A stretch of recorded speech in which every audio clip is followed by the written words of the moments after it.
Hello everyone and welcome back to the channel. In today's video I'll be showing you how to make sweet potato sourdough bread. I was just playing around with some ingredients and the results turned out really well, so I decided to share the recipe with you. I really love how the sweet potato adds the natural sweetness and moisture, and the sourdough gives its perfect tangy flavor. It's a great twist of traditional sourdough bread and I'm sure you will enjoy it too. So let's get started. Alright, first let's feed our sourdough starter as usual. I'll show you how I feed mine, but feel free to adjust it to suit your needs. In total we need 100 grams of starter. So at night before I go to bed, I add 25 grams of sourdough starter into a jar, then 50 grams of water, 5 grams of whole wheat flour, and 45 grams of bread flour. This way I will have some starter left to feed again later. Mix everything together until it's smooth and well combined. After that, cover it up and let it rest for around 6 to 8 hours until it becomes bubbly and active.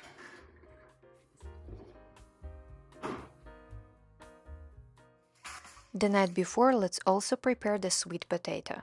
I have 221 grams of raw potato, which will give me about 150 grams of mashed sweet potato. Just wash it, prick it a few times with a fork, and pop it in the oven at 400 degrees Fahrenheit for about 45 minutes. When it's tender and soft, let it cool until morning before mashing it up.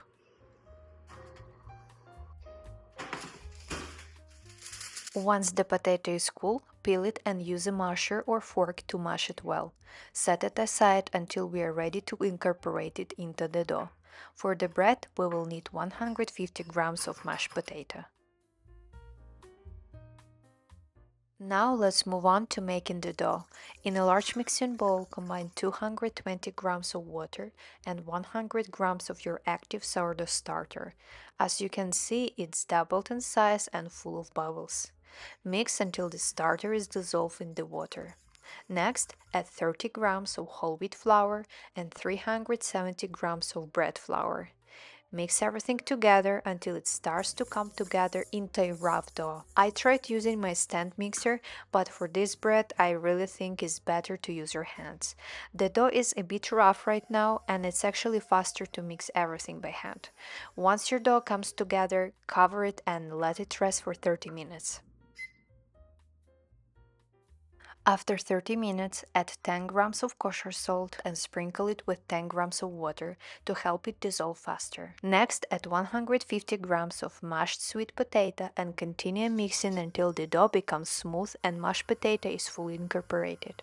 Again, I don't recommend using a stand mixer for this. Use your hand and squeeze the dough to make the process faster.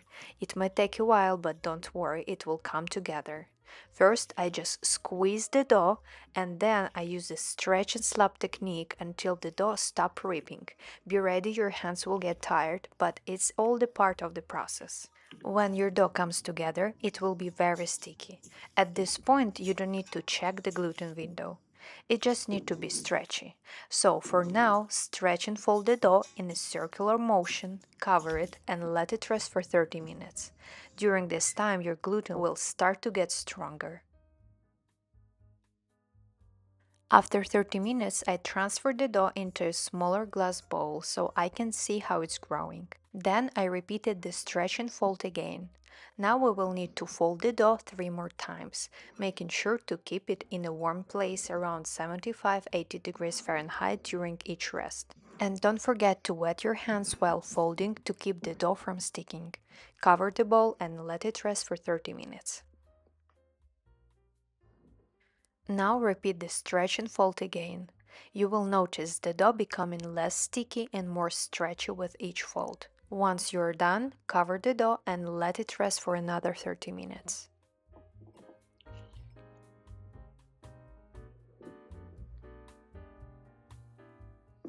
Now do the final stretch and fold.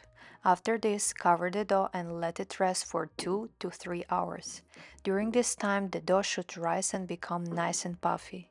I like to keep mine in my smart oven at 80 degrees Fahrenheit on proofing mode. Just be careful to not overproof it. Sweet potato has sugar, so your dough will rise faster than usual. Once the dough has rested and grown, you will notice a lot of bubbles on the bottom and few on top.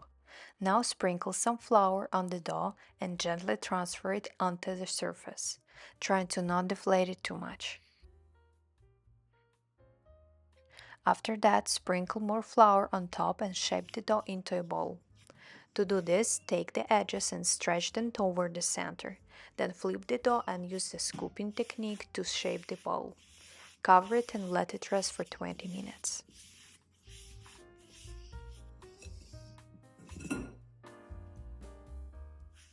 After the dough has rested, it's time for the final shaping. Start by sprinkling flour on top of the dough and flipping it over. Gently flatten it into a rectangle, then fold the bottom up to the center. Next, fold the right and left corners in toward the center, followed by folding the top down to the center. Once you've done that, bring all the edges to the center and finally roll the dough tightly, sealing the edges at the end.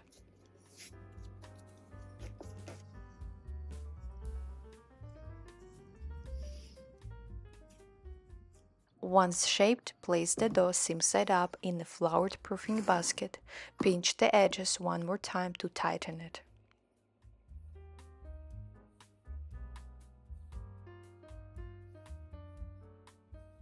Sprinkle the dough with flour one more time, then place it in the refrigerator overnight uncovered for about 12 hours. This cold fermentation helps to develop the flavor and texture of the dough. The next day, when you're ready to bake, preheat your oven to 500 degrees Fahrenheit and place your Dutch oven inside to preheat as well. Once the oven is hot, carefully turn the dough out onto a piece of parchment paper and score the top with a sharp knife or razor blade. First, I make a long score on the left side to create a leaf design.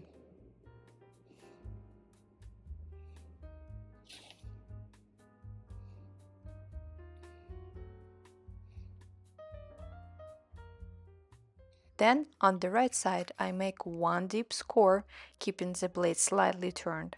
After that, I do a light second and third score just under the skin. These techniques help the dough expand evenly while baking.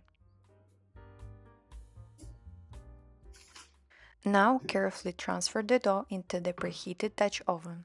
Cover it and bake for 20 minutes at 500 degrees Fahrenheit.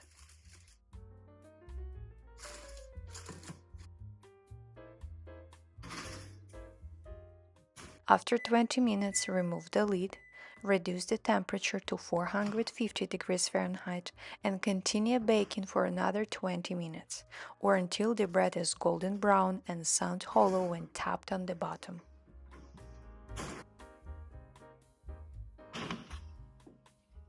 Once the bread is baked, remove it from the oven and let it cool on a wire rack for at least 1 hour before slicing.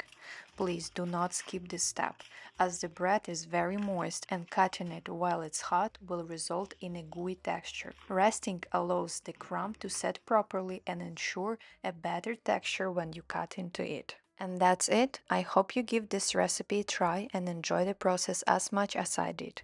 If you like this video, don't forget to give it a thumbs up and subscribe for more baking tips and recipes. Thanks for watching and happy baking. Bye bye.